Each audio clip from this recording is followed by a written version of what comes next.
ओम शांति। हाणे बाबा असांखे चवनि था की भॻवानु त सभु कुझु ॼाणंदो आहे। माण्हू सोचंदा आहिनि न भॻवानु त सभु कुझु ॼाणंदो आहे त बि असांजी मदद छो न कंदो आहे। भई भॻवान खे त पतो आहे अॼु तव्हां सां छा छा थियणो आहे, है न। लेकिन पोइ बि उहो तव्हांखे ॿुधाईंदो न आहे। अॼु माण्हू गाॾी ते कोई वञे, भॻवान खे पतो आहे तव्हां भॻवान खे अरदास करे वेंदा आहियो न, माण्हू भॻवान खे यादि करे वेंदा आहिनि न की भॻवानु असांजी रक्षा कजां। भॻवान खे पतो आहे की अॼु फलाणे जो एक्सीडेंट थियणो आहे, है न। शो जी तव्हां फलाणे जो तव्हां द्वारा कंहिंजो एक्सीडेंट थियो हुयो, या तव्हांजो कोई अहिड़ो पाप जंहिंजो भुगतान तव्हांखे अॼु भुगतणो आहे, त भॻवान खे पतो आहे की अॼु तव्हां सां ईअं थियणो आहे।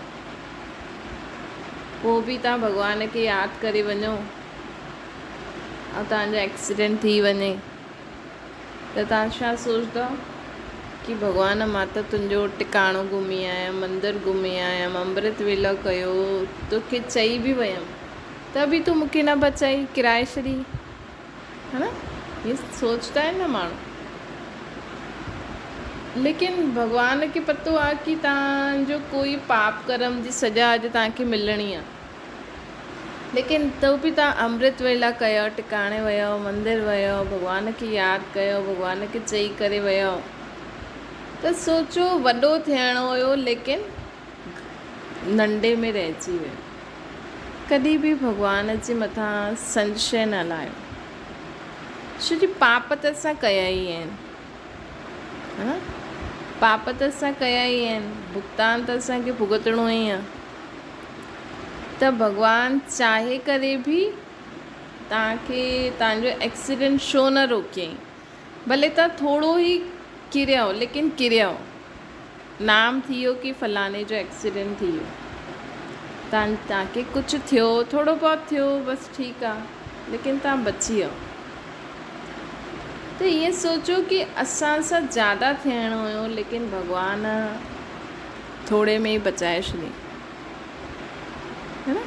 त तव्हांजी भक्ति वेस्ट न वेंदी आहे। लेकिन असां सां कुझु त बि बुरो थिए थो त सम्झो की असां ॾाढो वॾो पाप करे आयासीं, जंहिंजो अॼु असांखे सज़ा भुगतणी हुई। लेकिन असां सुबुह जो इहो बि कयो, इहो बि कयो, इहो बि कयो, त नंढे में बची, है न। त हमेशह मन में बसि भॻवान जो शुक्रिया ई निकिरणो खपे। कॾहिं बि भॻवान जे कंहिं, अगरि तव्हांखे भॻवान जे मथां विश्वास आहे, अगरि तव्हांजो कमु त बि बिगड़ी वियो, कॾहिं बि उन्हनि में संशय न लायो। ईअं सोचो कि वॾो थियणो हुयो, लेकिन भॻवानु असांखे नंढो करे छॾियो। ख़तमु बि करे सघंदा हुया, लेकिन ख़तमु करण लाइ तव्हांखे ख़ुदि खे आत्मा सम्झी परमात्मा खे निराकार रूप में यादि करिणो पवंदो।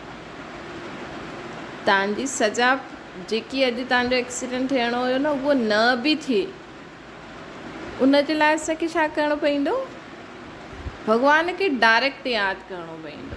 कंहिंखे, आत्मा खे, छो जी आत्मा ते पाप चढ़ियल आहे।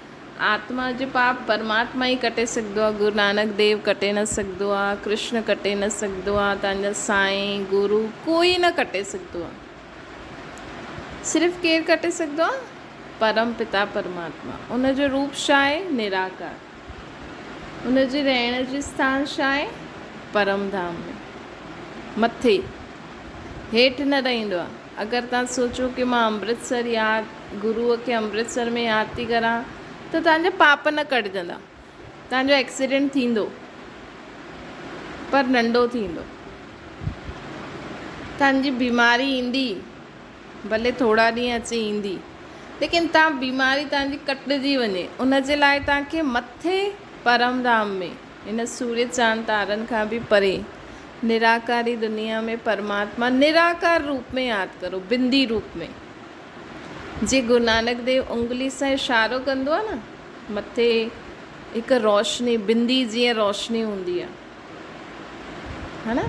जंहिंमें एक ओंकार लिखियल हूंदो आहे। एक ओंकार मतिलबु हिकु ई ओंकार, ओंकार मतिलबु आत्मा, निराकार। उहो हिकु ई परमात्मा आहे जो हमेशह निराकार रूप में रहंदो आहे, उहो कॾहिं पंहिंजो शरीर न वठंदो आहे। तव्हां चईंदा मां कृष्ण जे मंदर में वियमि पाप धोइण, न धुलजंदा, घटि थींदा, धुलजंदा न। लेकिन धुलजंदा कीअं? जॾहिं तव्हां ख़ुदि खे आत्मा सम्झी परमात्मा खे निराकार रूप में यादि कंदा, तॾहिं तव्हांजा पाप धुलिजी सघंदा आहिनि, तॾहिं तव्हांजा जीवन में सुख शांती ख़ुशी अची सघंदी आहे। न त आए दिन सुख, आए दिन दुख, आए दिन सुठो लॻंदो आहे, आए दिन कुझु ख़राबु लॻंदो आहे। ईअं छो जी असांजो कनेक्शन डायरेक्ट भॻवान सां न आहे न। असां हेॾे होॾे बीह रहंदा आहियूं, कॾहिं टिकाणे, कॾहिं मंदरनि में, कॾहिं हिन मूर्ति में, कॾहिं हीअं। त असां डायरेक्ट भॻवान खे नथा यादि करूं न, हिन करे असांजा पाप कटजनि नथा। पोइ हेॾा टिकाणा मंदर घुमण खां पोइ बि, हेॾा मंदर व्रत जप तप करण खां पोइ बि अगरि असां जीवन में बीमारी अचे थी, दुख अचे थो, दोखो थी वियो, क्या उहो ख़ुशी न आहे? त सम्झो कि भॻवान त असांखे ॾियणु चाहींदो आहे, लेकिन असां उनखे उन रीति यादि ई नथा करूं, है न। त उहो थोरो ई, हाणे जेतिरो गुरु नानक देव भॻवान खे यादि करे सघंदो त तव्हांखे बि ओतिरी शक्ति ॾेई सघंदो न, है न। अॼु ॾिसो, तव्हां कंहिंखे बि मञो, अॼु दुनिया में एॾा सारा संत सन्यासी आहिनि, है न। कंहिं संतनि जा जेका फॉलोअर्स हूंदा आहिनि न, उन्हनि खे मञण वारा, उन्हनि जे जीवन में प्राप्ति, ॾिसो तव्हांजा टिकाणा ई ॾिसो। हाणे माण्हू कहिड़े टिकाणे में कहिड़ी मन्नत मांगे, कहिड़े टिकाणे में कहिड़ी मन्नत, तव्हांखे बि लॻंदो न तव्हां हेॾा टिकाणा घुमंदा आहियो, लेकिन तव्हांखे कंहिं टिकाणे में आहे न जास्ती सुठो लॻंदो आहे, उते तव्हांखे भॻवान सां जास्ती कनेक्शन जुड़ी वेंदो आहे, उते तव्हांखे जास्ती तव्हां कुझु बि सोचंदा आहियो त भॻवानु तव्हांजी इच्छा पूरी करे छॾींदो आहे। ईअं छो? भई टिकाणा त हर हिकु टिकाणे में उहो ई ग्रंथ साहिब, उहो ई सभु कुझु आहे, लेकिन हुतां जा रहण वारा जेका भॻवान खे यादि कंदा हूंदा न, त उहो ओतिरो मन बुद्धि सां यादि कंदा हूंदा त भॻवान जी शक्ति ओतिरी जास्ती ईंदी हूंदी, त तव्हांखे शक्ति मिलंदी आहे उते वेंदा आहियो त। या हुतां जी सत्संग में जेका अचण वारा माण्हू आहिनि, उहे ॾाढो सुठी रीति यादि कंदा आहिनि त भॻवान जी शक्ति उते ईंदी आहे। इहो फ़र्क़ु पइजी वेंदो, है न। भॻवान त मथे ई रहंदो आहे परम धाम में, लेकिन उन परम धाम में रहण वारे भॻवान खे कोई कृष्ण जे रूप में यादि थो करे, कोई राम जे रूप में, कोई ग्रंथनि जे रूप में, कोई फलाने फलाने जे रूप में, है न। ऐं हर मंदिर टिकाणे, गुरुद्वारे, चर्च में, मस्जिदनि में जेका यादि करण वारा माण्हू हूंदा, उहो केतिरो सभु कुझु भुलिजी करे भॻवान खे यादि करनि था। उन हिसाब सां उन धार्मिक स्थान ते शक्ति ईंदी हूंदी, उन हिसाब सां माण्हुनि खे मिलंदी हूंदी, है न। त इहो फ़र्क़ु पइजी वेंदो। त असांखे अगरि तव्हां हिननि सभिनि में न फसणु चाहींदा आहियो त ख़ुदि खे आत्मा सम्झी परमात्मा खे निराकार रूप में मथे यादि करो, त तव्हांखे डायरेक्ट शक्ति मिली वेंदी, ऐं गैरेंटी तव्हांजा पाप कटिजी वेंदा। अॼु तव्हांजो एक्सीडेंट न थींदो, बची वेंदा, है न। त अगरि तव्हांजो एक्सीडेंट थियणो हुयो लेकिन तव्हां बची वियो, त सम्झो कि भॻवानु तव्हांजा पाप कटे छॾी। ऐं थी वियो त थोरा सा ई कटिजया, इन करे थोरे में रहिजी वियो। ऐं जास्ती भयंकर थी वियो त मतिलबु सजा भुगती वरिती। पर हिन में भॻवान जो त कोई दोष ई न आहे न, उहो त हमेशह ई बेकसूर आहे, उहो थोरी कुझु, उन थोरी तव्हांजो एक्सीडेंट कराई, लेकिन असांजो पाप कर्म हुयो त उहो थी वियो। हा, त चइण जो मतिलबु आहे कि भॻवान ते कॾहिं असांखे संशय न अचिणो खपे कि भॻवानु मुंहिंजी मदद न कयईं, मूंखे मुंहिंजो एक्सीडेंट कराए छॾियईं, मुंहिंजा माउ पीउ मरी विया, भॻवानु असांजी ॿुधई न, मां एॾो भॻवान सां प्रार्थना कयो, मुंहिंजी ज़ाल मरी वई, मुंहिंजो पति मरी वियो, मुंहिंजे ॿारनि सां ईअं थी वियो, भॻवान त अहिड़ो आहे अहिड़ो आहे। इहे सभु भॻवान ते दोष ॾियण सां ॿियो ई पोइ असांखे शक्ति केरु ॾींदो ॿुधायो। जॾहिं असां भॻवान सां ई दूरि थी वेंदासीं पोइ त सम्झो जेका असांजा पाप कटजनि पिया उहो केरु कटंदो। इन करे कुझु बि थी वञे न जीवन में, बुरे खां बुरो बि थी वञे त बि सोचो भले कोई बि तव्हांजे साथ न आहे, लेकिन असां सां गॾु भॻवानु हमेशह साथ रहंदो। भॻवान खे पतो आहे तव्हां अहिड़ा अहिड़ा पाप कया आहिनि त बि उहो असांजो साथ न छॾंदो आहे। एॾो सुठो आहे मतिलबु, है न। अॼु ॾिसो माण्हू शादी कंदो आहे, पतो लॻे कि हुनजी ज़ाल हीअं कंदी आहे त पति हुनखे डिवोर्स ॾेई छॾंदो, पति हीअं कंदो आहे त पत्नी हुनखे डिवोर्स ॾेई छॾंदी। अॼु ॿार तव्हांखे सुठा था लॻनि, कल्ह हुन कुझु अहिड़ो कमु कई तव्हांजो चयो न मञी त हीअ ॿार ई ख़राबु थी वियो, हीअ ससी ख़राबु आहे, हीअ अहिड़ी आहे। भॻवानु कॾहिं न चईंदो। अॼु तव्हां भॻवान सां ॾाढा सुठा आहियो, एतिरा सुठा कर्म करो था, कल्ह तव्हां बुरो बि कर्म करे आहियो न त बि भॻवानु तव्हांजो हथु न छॾंदो।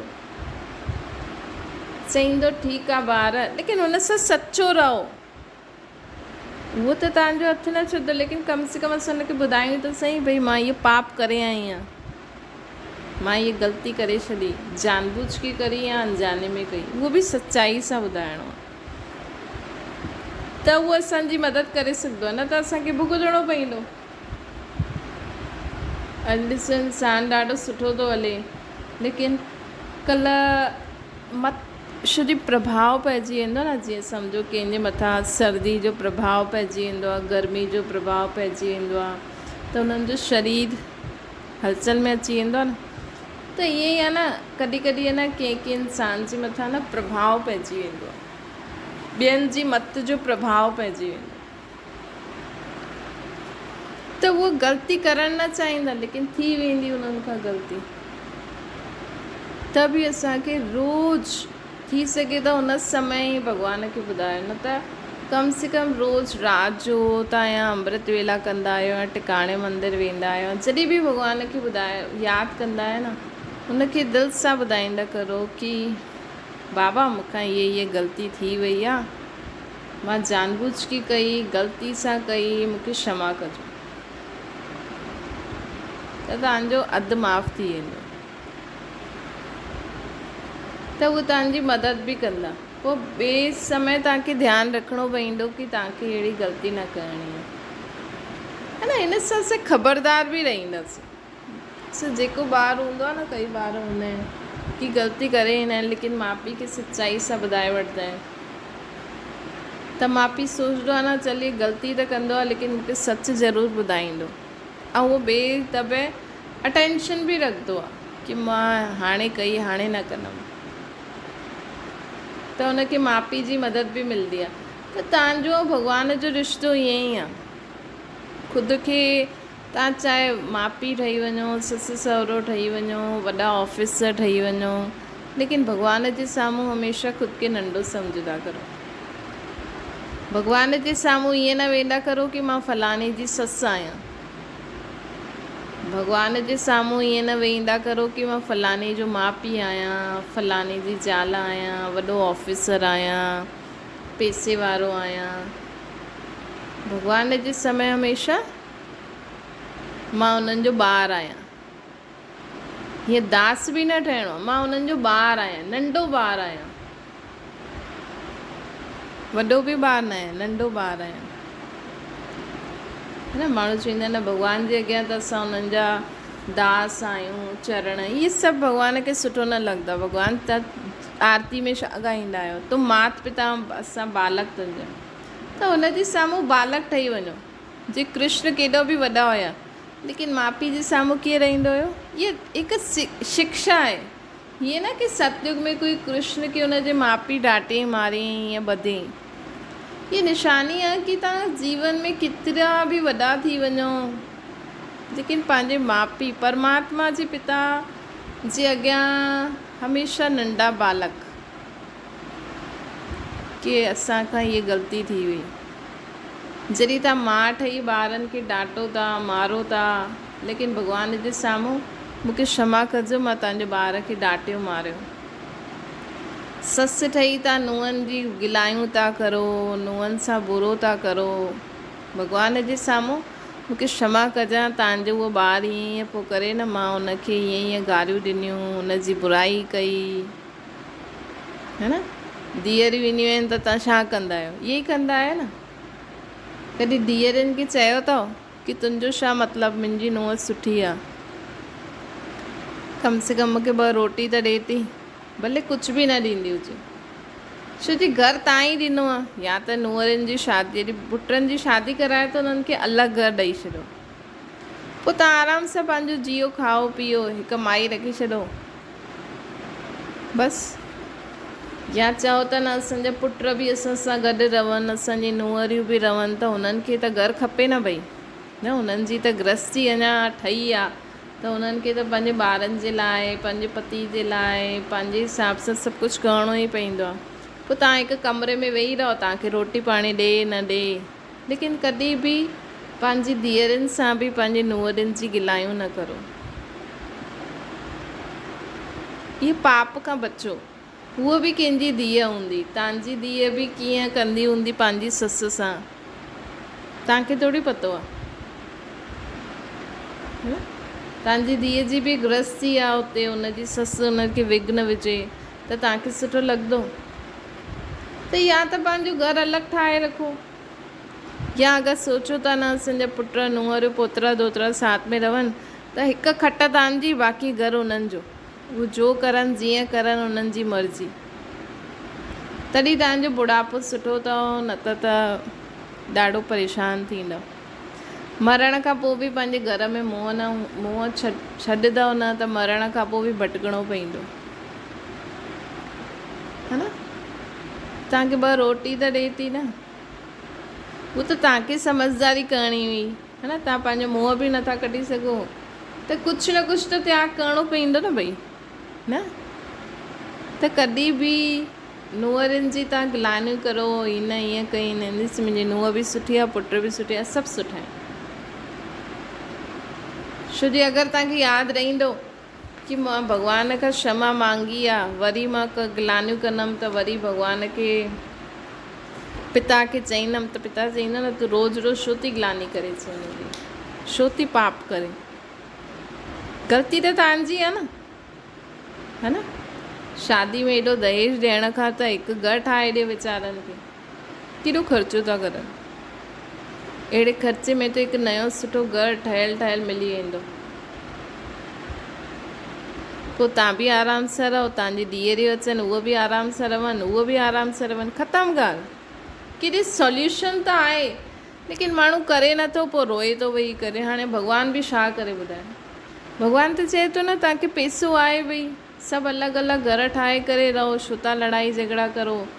पोइ तव्हांजी धीअरियूं कॾहिं बि अचनि, तव्हां सां मिलनि, खाइनि पीअनि, मस्ती करनि, तव्हां बि ख़ुशि, तव्हांजी नुंहुं बि ख़ुशि। कंहिंजी गृहस्थी में नज़र छो विझणी? हाणे तव्हांजे पुट जी, नुंहरुनि जी, उन्हनि जी गृहस्थी आहे, तव्हां उन्हनि जी गृहस्थी में छो था विघ्न विझो, है न। तव्हांजो कमु हुयो शादी कराइणु, उन्हनि जे ॿारनि खे संभालणो त संभालो, न त उहे जीअं हलनि था आशीर्वाद ॾींदा हलो, बसि ख़तमु ॻाल्हि। तव्हां बि आराम सां जियो, उन्हनि खे बि आराम सां जीअण ॾियो। त बाबा असांखे चवनि था कि भले तव्हां दुनिया में छा बि ठही वञो, लेकिन भॻवान जे साम्हूं जॾहिं वेंदा आहियो त हिकु नंढो ॿारु सम्झी करे वेंदा करो कि मां भॻवान जो ॿारु आहियां, ऐं पंहिंजी सभु ॻाल्हियूं हुनखे ॿुधाइणियूं आहिनि तव्हांखे, तॾहिं उहो तव्हांजी मदद करे सघंदो आहे। ऐं अगरि तव्हां चाहींदा आहियो कि असांजा सभु पाप कटिजी वञनि, त ख़ुदि खे आत्मा सम्झी परमपिता परमात्मा खे निराकार रूप में यादि करो, छो कि असली भॻवान जो रूप त उहो ई आहे, निराकार, है न, ज्योतिर्बिंदु। असांजी आत्मा बि ज्योतिर्बिंदु आहे, परमात्मा बि ज्योतिर्बिंदु आहे, जॾहिं हुन रूप में यादि कंदासीं तॾहिं त आत्मा में पाप कटणा आहिनि न, शरीर में थोरी पाप लेप शेप लॻंदो आहे। आत्मा ते पाप चढ़ंदा आहिनि। छा चईंदा आहिनि? पाप आत्मा पुण्य आत्मा। कॾहिं इहा शइ चयो आहे पापी शरीर पुण्य शरीर? पाप आत्मा पुण्य आत्मा। त जेको बि असां ग़लति कमु कंदा आहियूं हुनजो पाप किथे चढ़ंदो आहे? आत्मा ते। आत्मा कॾहिं ॾिठी आहे त आत्मा जेकी नज़र न ईंदी आहे हुन जे मथां जेका पाप चढ़िया आहिनि उन्हनि खे बि मिटाए के सघंदो आहे, जेको हिन अखियुनि सां नज़र न ईंदो आहे लेकिन आहे। हिन अखियुनि सां नज़र न ईंदो आहे लेकिन आहे। उहो केरु आहे? असांजो परम पिता परमात्मा है न। उन तॾहिं त चईंदा आहिनि न पाप कटेश्वर।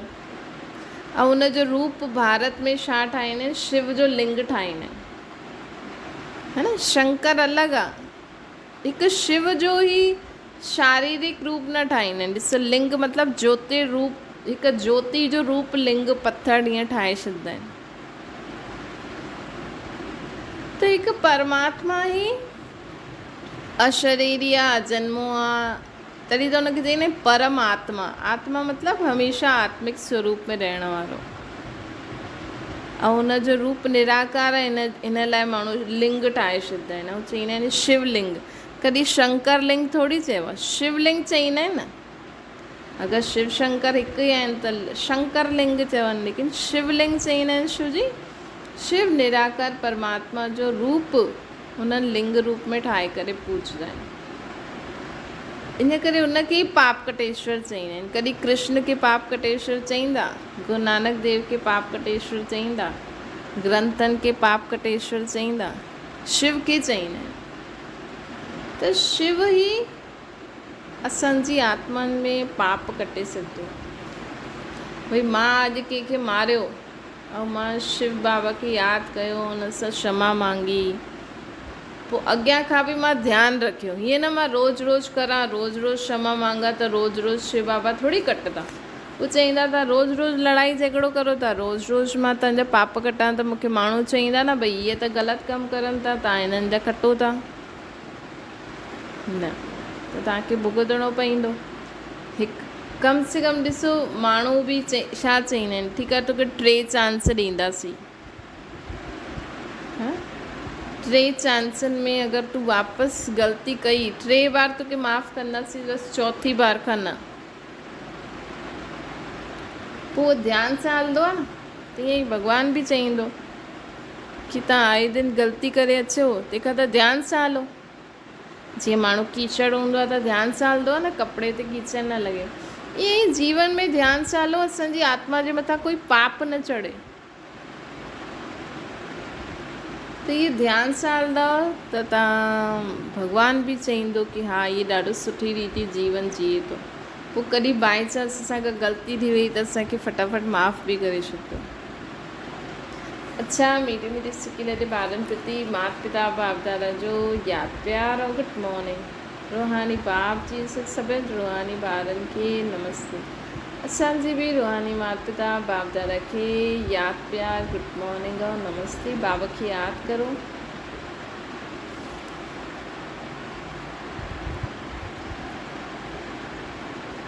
ओम शांति।